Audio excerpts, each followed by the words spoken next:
Welcome to LiveDaf, your online Daf Yomi Shir. Shalom Aleichem and welcome back to today's Daf Hayomi, Maseches CHULLIN Daf Nun Aleph. We begin on Nun Amud Beis, 3 lines from the bottom. We learn in the Mishnah, Hemseis or Beis HaKaiseis, these two stomach sections that got a hole, renders the animal a treifa. Now the Beis HaKaiseis really has a double layer. It's comprised of 2 layers of skin, in which case it's only a treifa if the hole goes through both layers. You open the animal, you discover a needle inserted into the actual wall of the Beis HaKaiseis. But it's only mitat echad on one side, only went through one layer, the inner layer, let's say. It's ksheira, it's still okay. But if it goes through both layers, mishnei tzadim, on both sides, it's a treifa. That's one point. Next question. Fine, you see it's a full hole. But when did it happen? Before shechita? During the animal's lifetime, which makes it a treifa? Or perhaps it happened after shechita? How do you know? How do you tell? Very simple. There's blood there. Then you know what happened during the animal's lifetime, which caused it to bleed. Nimtza le'akar dam, you find a little granule of blood, a little spot on the on that location, on the needle, whatever. Then you know for sure, biyadua, we turn to the next page, biyadua, then it's confirmed that this injury occurred before shechita, the animal's a treifa. But loy nimtza ole akar dam, there's no blood there. You know why? Because it happened after shechita, and no harm was done. Biyadua shlach shechita. Next question: who's responsible? Can the butcher demand a refund from the farmer?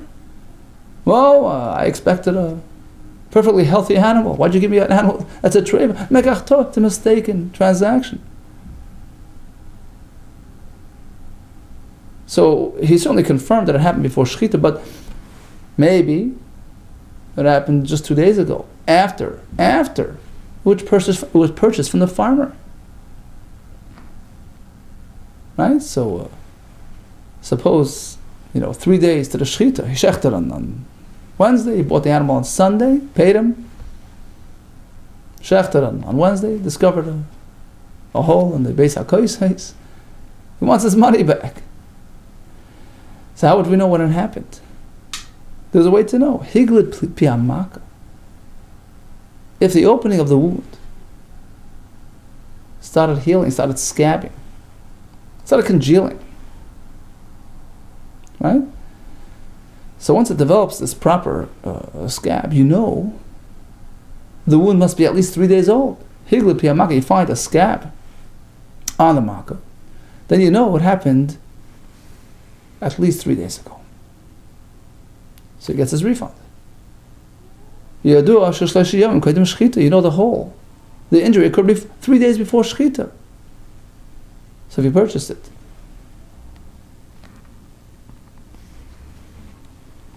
less than 3 days to the shechita, he knows he gets his money back because it was an injured animal when he bought it. But if the mak hadn't yet healed, then it's hard to know when in fact it occurred. This is a general rule. When one wants to extract money from his friend, you have to prove your case. He has to prove his case. In this case, he can't. He doesn't know exactly when it happened.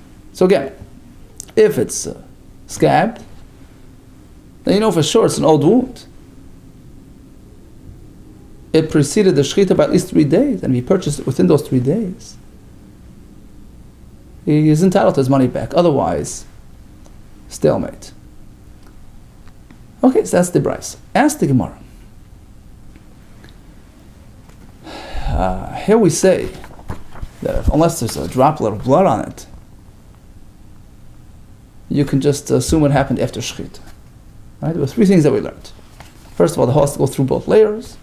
You have to find some blood, and then we had discussed the choshen mishpat question of refund entitlement. Regarding that second halacha, it's only an issue if you discover some blood. Why? Why is this different than every other hole discussed everywhere else in the parak? Even when there's no presence of blood, tarif mar, we consider it a treifa. We don't assume it happened after shechita. We say a hole is a hole. And here we're insisting on finding a bloodlet, a drop of blood, to prove that in fact it happened during its lifetime. Says the Gemara, you know why? In a typical hole, there's no needle, there's nothing there for the blood to tack onto. So the absence of blood doesn't really tell us anything. And we assume that the hole was there all along, unless it can prove otherwise, that it developed during its lifetime.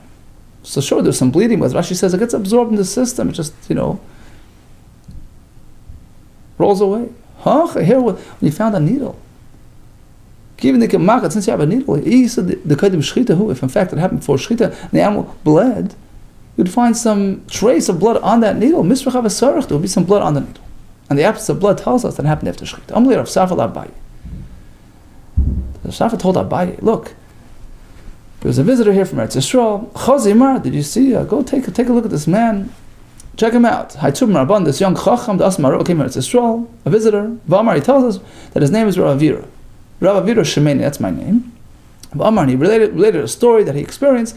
Masa Balafnei Rebbe, there was a story that came to Rebbe. A shayla was presented to Rebbe regarding a machat, shenimsis beis hakosais, that was presented with a needle in its wall, mitzad echad, and it only appeared to be on one side, meaning only going through one layer. V'tarfa. And Rebbe ruled it to be a treifa. Surprise, surprise! Even though it's only going through one. Shalach leisa Abaye sent for him. He refused to come. Farshim explained because he felt, since he's representing Rabbi Danasi, the leader in Israel, he felt it's unbecoming for him to go. His visitors should come to him due to his. And being an emissary, representative of Rebbe HaKadosh. In any case, he refused to come. Abaye said, okay, we'll go to him. And he went to his place, and he found him, Avakoya Igro. He was up in the second floor, and standing on the roof or whatever. Amar Nechos Mar V'Nesis. He says, please come down, we'll have a discussion. He didn't come down. Okay, he doesn't come to me, I'll go to him. Salakul Gabeis. Abaye traveled up there. Amar says to this visitor, he says, could you please tell me what happened? Amali, please tell me, Gufad over the actual story, tell me the core facts. Hechihava, what exactly happened with that shaila, with the needle? Amar says, I'll tell you. Look, first of all, let me introduce myself. Maftir Knesias Anna. I administer the yeshiva, arranged for the Talmidim to go. Le'elam Rebbe, the yeshiva in front of Rebbe Yehuda Nasi, I'm in charge. Le'elam Rebbe Rabba, the great Rebbe Yehuda Nasi. And what happened? V'hava Rav Huna Tzipura. So he was sitting there. Rabbi Yisem Adah, him also. Yoishvin Lefanav, sitting in front of Rebbe. Ubas Lefnei Rebbe Machat Shenimtzes Bavi Beis HaKoises.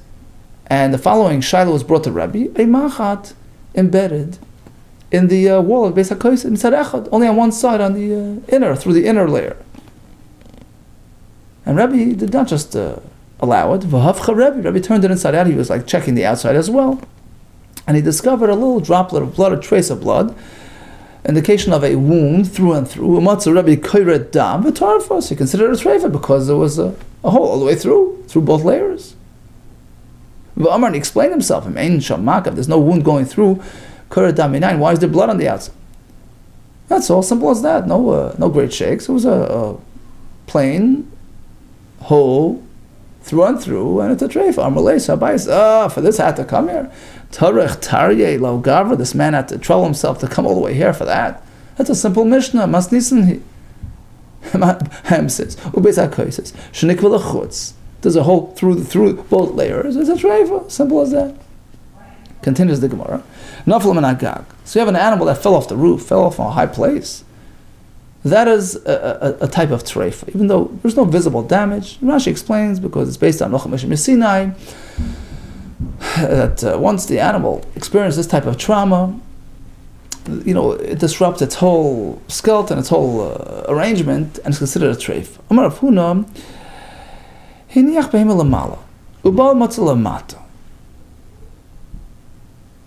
This type of treifa applies only in a very specific scenario.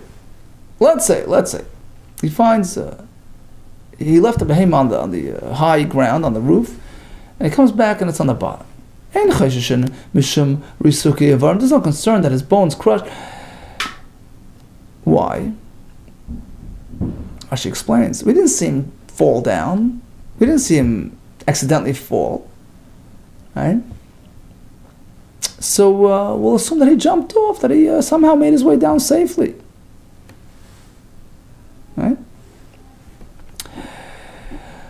Haugadia. There's a story of a goat. The Havali Ravina had this goat. The chaza chushla bi puma. So he was up on the roof, and there was a puma. A puma is like a skylight, open window on the roof. And the animal notices chushla, peeled barley on the bottom. Dagar. So he jumped off the roof through the thing. Nafal Migalari fell from off the roof down to the ground. And there was a question regarding its status. Did it break any bones? Did it become a treifa? Asyul Kamei Rav Ashi. So he brought Rav Ashi to Paskin. Amar Lei. So he says like this. So Ravina presented his deliberation. He says like this. His dilemma. Ha'adam Rav Huna. We all know Rav Huna's halacha, right? Heniach b'heim alamala, bal matzah malamata, ein chayshim mishum misukei vorim. You left the behem on top, came back, it's on the floor. There's no concern. Why? Is it because mishum de isla midi l'misra? Because the animal has what to latch on to, had to slow his fall, to cushion his jump. So we assume he did that to keep himself. But in this case, where the animal came right through the middle of the roof, there's nothing to latch onto. There's no support on the sides. So in this case, we have to be concerned about that. The hard fall, when it may have hurt him and damaged him. Or perhaps the reason why we're not concerned when an animal jumps off the roof is because an animal has an innate intuition of how much he can handle, and he wouldn't endanger himself, right? So if he jumped off, it's because he can do it safely. V'hainami here as well, even though it was a pretty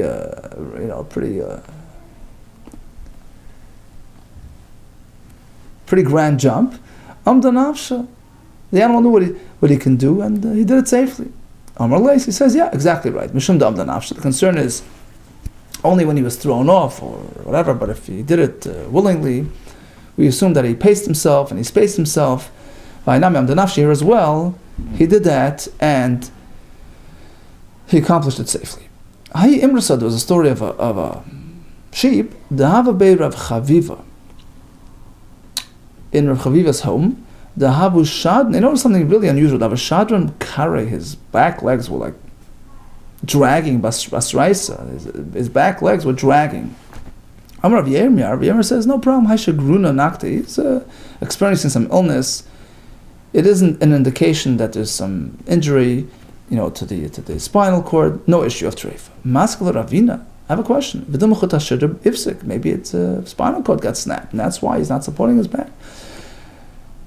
So in fact, after the shchita, they examined it, but core, and they discovered a damage to spinal cord, as Ravina had proposed. And still, despite this discovery, the halacha follows Rav Yemar, that typically we're not concerned. Why shikruna, this type of illness, this type of condition, shchiach is more common, and it can be attributed to that. Chud hashidra, a snapshot hashidra, l'shchiach is not something common. We don't have to worry about it.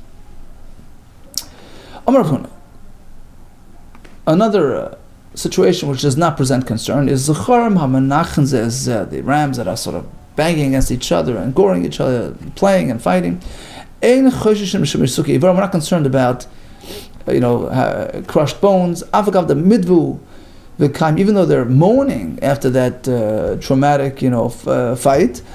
It's similar, but they're just gripped by this fever or illness, but it's not deemed life-threatening. But enough la'ara. But if you see that they sort of got tossed on the ground during this confrontation, they certainly were concerned about injury. What about the sheep that are stolen by the ganavim? And Rashi explains they typically, sneak into the backyard, grab hold of the animal and toss it over the wall. And their hard landing on the other side perhaps makes it a treifa. We're not concerned about treifa. Why am I telling you why? They're careful to do it in the right way, in a safe way. They wanted to run. They don't want to have to carry it, so they toss it over in a way which it lands safely on its flanks, on its side. When they throw it, they throw it on the masnayim,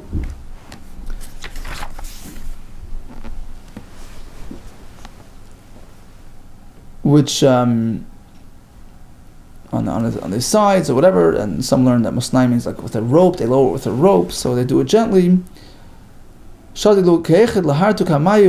the animals can get up and run before them as they make their getaway. But now, let's say they return the animals.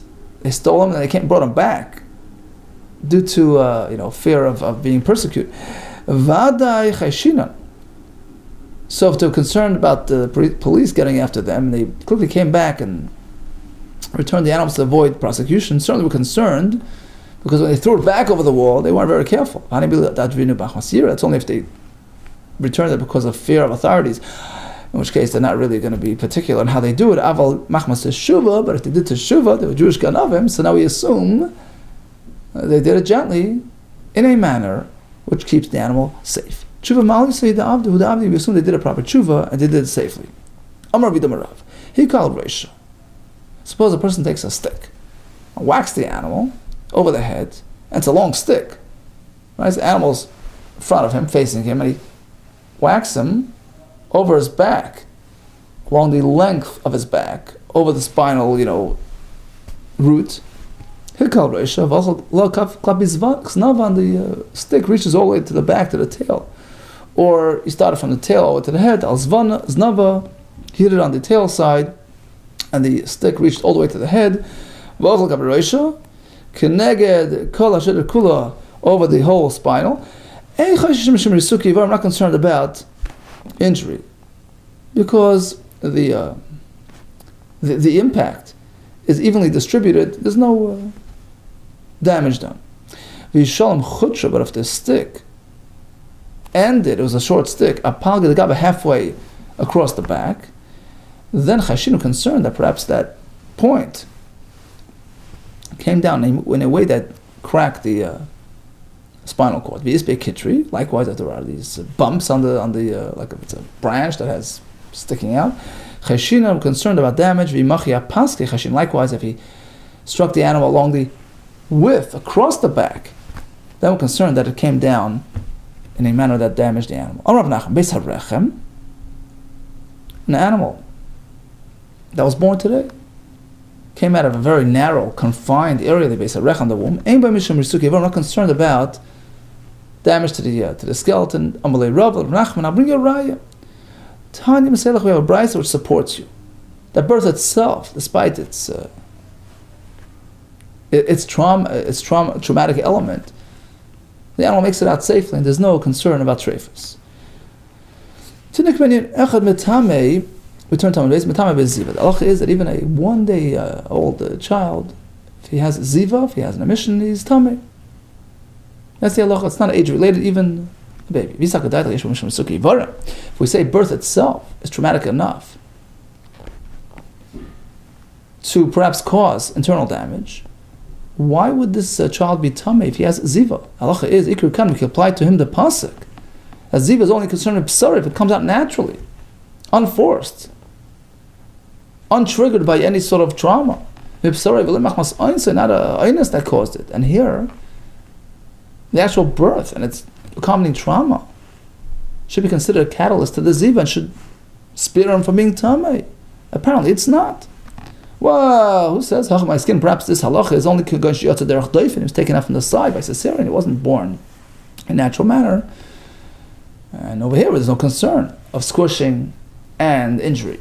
But otherwise, perhaps a regular birth would present that concern. Tashmai comes another raya. Egel shnei l'b'di Yom Tov. A calf born on Yom Tov, we assume, naturally. There's no issue of muktzah. Rashi explains because the mother animal is already ready for shechita as well. Okay, in any case, hold it. Why are you shechting him? You can't eat him. The actual birth presents an injury concern of treifach. And Nami here as well was speaking on Shiyat Derech Doif, and he was born by cesarean. Tashma comes another raya. V'shavin all agree. Shenod hu umuma imai. We're speaking about a bachar. It's all shaila, bachar, which presents a blemish, and it happened on Yom Tov, whether you can eat it, whether it's muktzah, but all agree if it was born, the bachar, the firstborn, was born with a blemish. V'shavin shem noilad hu umuma imai, he was born with a blemish, so he came out in the world blemished. Shazam and amuchan, of course, you can eat him on Yom Tov, he's considered prepared, he's not considered muktzah. Now the question is, once again, you shouldn't be eating it if it might be a treifa. Right? If in fact birth would present that concern, perhaps here as well we can suggest that it was born by cesarean. Well, that wouldn't be a solution in this case. Derech doifin be kaddish. An animal born derech doifin wouldn't be kaddish, wouldn't be considered a bachar to begin with.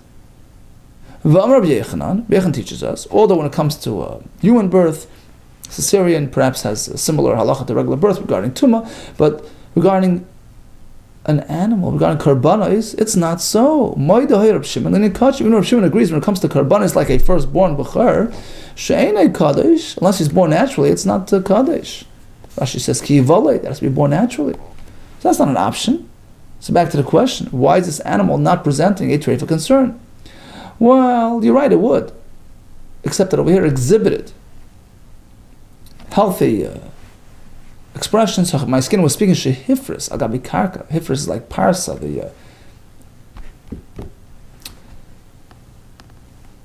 the bottom of the foot. Basically, it tried to stand up.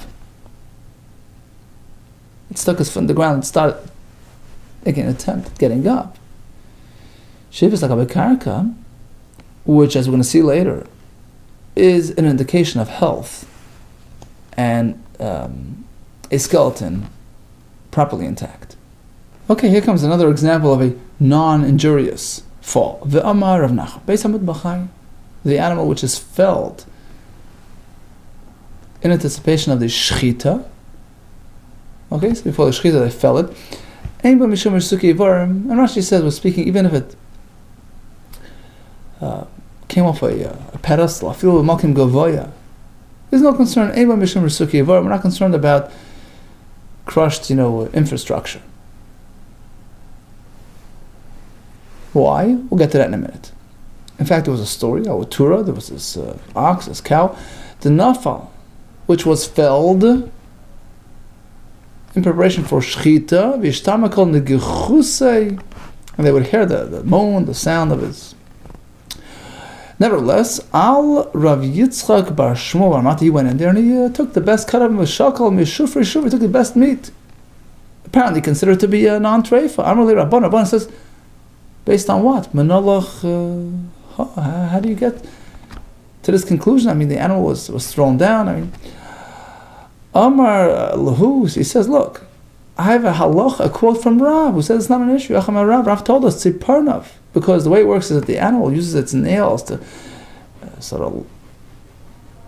to latch and to brace himself.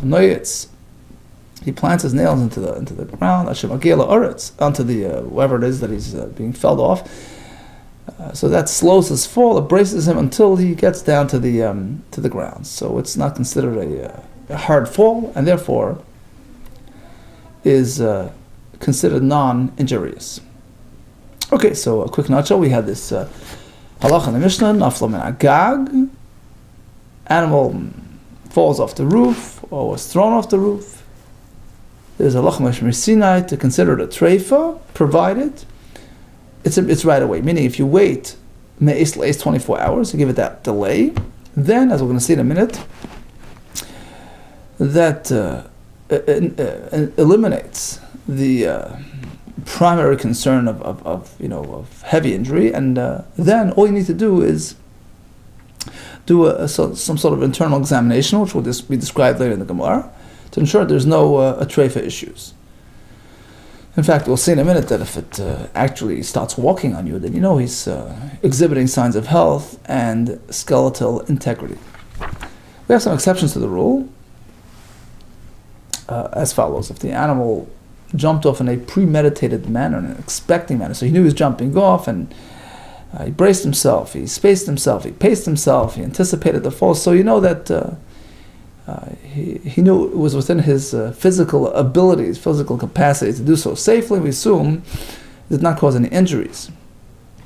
We had a shayla regarding the actual birth experience, and we discussed another example of a non-injurious fall, which is by the Beis Mikbachayim.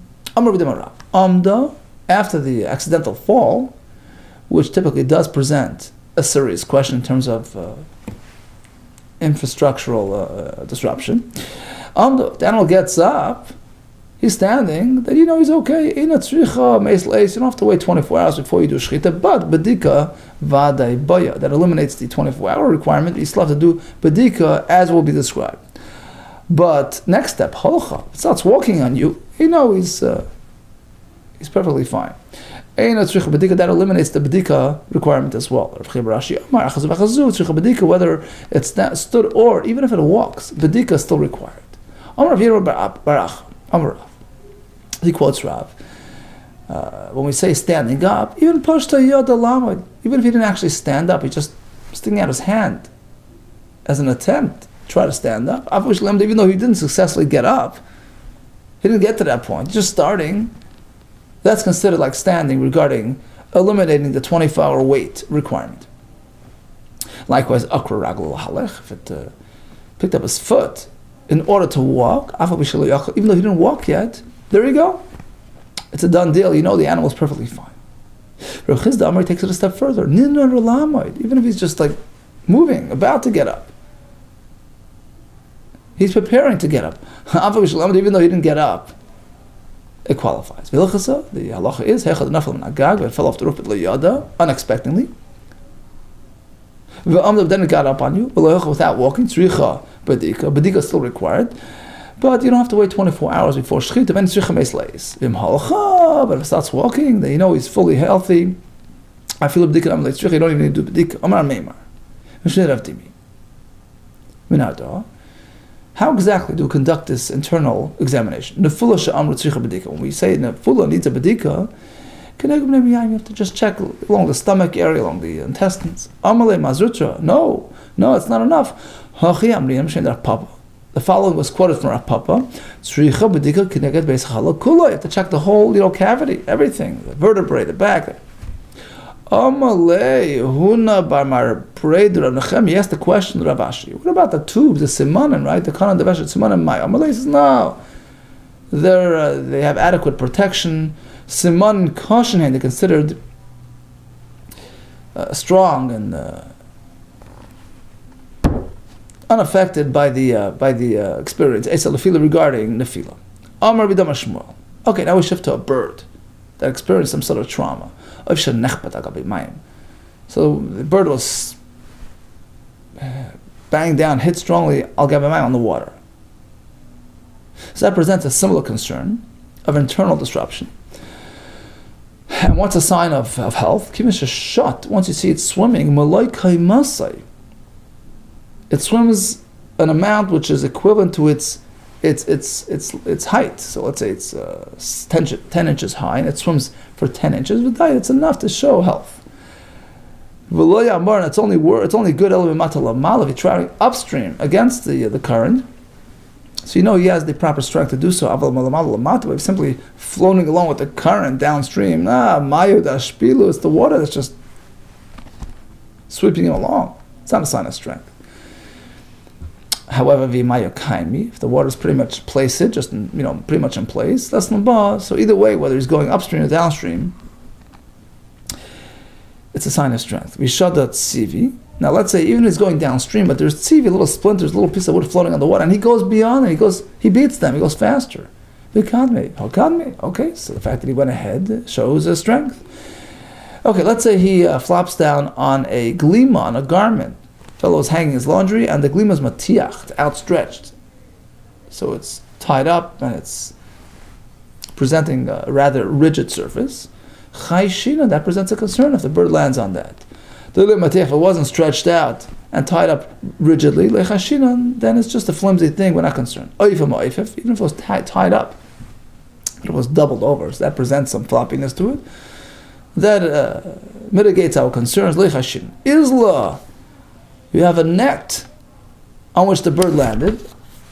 Umakari kitrid, the net has kitrid, these knots, which are rough and dangerous for the landing bird, and they're very close to each other without enough space for a bird to, enough flat, smooth area for the bird to put his legs in there. Chayshin were concerned about this trauma, and loy mikari kitrid, if the knots are not so crowded, Chayshin not concerned, because we hope that he landed we assume he landed, in a smooth, non-threatening surface. Kitna, we have flax of it betuni, which are bundled up. Chayshinan, that presents a concern if a bird lands on that. Dagis on the sides where it's sort of flimsy and loose. Lo chayshin isur yaisa. You have bundles of reeds. Chayshinan, because they're hot. Kitna, you have flax. The daik v'navitz, which was crushed and combed, so it's nice and fluffy. Like chayshinan. Daik, if it was crushed, very low enough, but not combed, so you have the woody material. And the chayshinan were concerned. David Bizri. Suppose they're sort of bundled together. Even they could be kit, we have these knots. Chayshinan. Daksa, you have the woody material out of the flax. Chayshinan, that presents a danger if landed upon daktakasa. But if they're just a really, thin woody material, just really thin fibers, lechashim, we're not concerned. Navro, you have the fiber which goes around the bottom of the palm tree, which tends to be rigid and hard. Chayshinan. Timchasa. However, once it's been sliced into strips, that softens it. Lechashina, we're not concerned. Kitma nehila, you have kitma, which is ash, nehila, which was sifted, and now you have clumps. Chashina, we're concerned because of the clumps, right? Loy nehila, but it hasn't been sifted; it's just loose ash. Loy chashina, that's not a concern. We turn to the next page. Chila dak, you have just loose sand. Loy chashina, that's not a concern. Avak dracham. Echel gas, if you have the more of a clumpy sand. Chayshinan. Avak drachim, you have the dust on the side of the road which has been tamped down and clamped down by the passerby. Chayshinan, because it's hard. Tivna, straw, avid bizga, which is tied into bundles. Chayshinan, avid bizga, it's not tied into bundles, just loose straw. Chayshinan. Chiti, kernels of wheat, called them all similar types of kernels which are hard. Chashinan, sa'ari, however, barley, we call them on that type which tends to be softer. Chashinan, there's good, so we're not concerned. Some actually agar is chashinan here as well. What about beans? Due to their slippiness, we're not concerned because the bird just slid on it, did not really experience a serious trauma. Kol mini kittens, all types of beans. There's no concern about crushing the animal, the bird. Levam and ruby, except for fenugreek, which seems to be more threatening. Chimtze, what about peas? And boy, there's no concern of any crushing taking place. Because of its roundness, it just slides off. Chiftzei, a different type of bean, which is not really so round. There's a concern there. They clump together. Kol demos. Okay, what's the bottom line? What's the rule? Kol midi the mishrik, any material which is slimy and slippery, does not present a danger. But loy mishrik, something which is not sliding and slippery, yesh, but there is a concern if in fact the bird lands on it. Dibuk. What about they had this type of bird trap,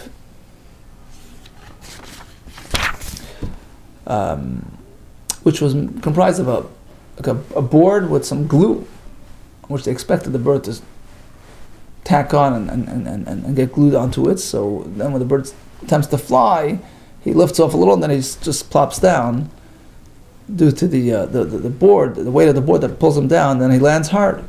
So Dibuk, Rav Ashi Shari says it's okay even though the bird got caught onto it and landed. Amemar Aser, he says it's no good. B'chad gap. Now if just one wing got stuck, he can still use the second free wing to fly a little bit and sort of soften his fall. The Kulam all agree the Shari it's okay. The Chalik is only by two wings that are caught up. The one says that's Aser Amalek. He says, hey, Chilek, I expect him to handle himself. Of course, he comes down hard and injures himself. Uman the Shari, that one that permitted, Amalek says, you know what, he can still use the upside of his wings connected to his body. He can still sort of get some, it can still buoy him a little bit to handle himself to the point that he can soften his fall. Esher the Nekim, the Gapi can still use the ikvi, the base of his wings to slow his fall. Some learn a little differently. But Gapi become the pligi the Aser. Both wings are disabled. All agree it's Aser because he can't really handle himself. The question is only if one wing was caught up on the show, the one that allows. He says, Esher the Baruch Gapi can still fly using his available wing. One that forbids. It says, look, you can't really fly effectively with one wing. Given the since he can't really fly with one because it's glued and stuck. We assume he can't use the other one either properly, and it was a real hard fall. What's the bottom line? Both wings were disabled. It's Aser, B'chad Gap is just one wing. It is Shari, it is Mutter. Okay, so here we speak about a bird being struck, being felled on any of these types of materials, and we differentiate between ones that are considered to be threatening, and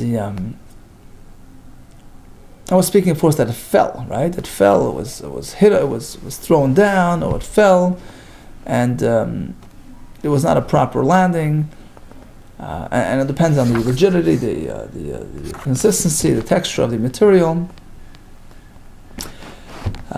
which determines whether or not there's a concern of treifa on the bird. Okay, all the best to you, and Atzlacha Rab.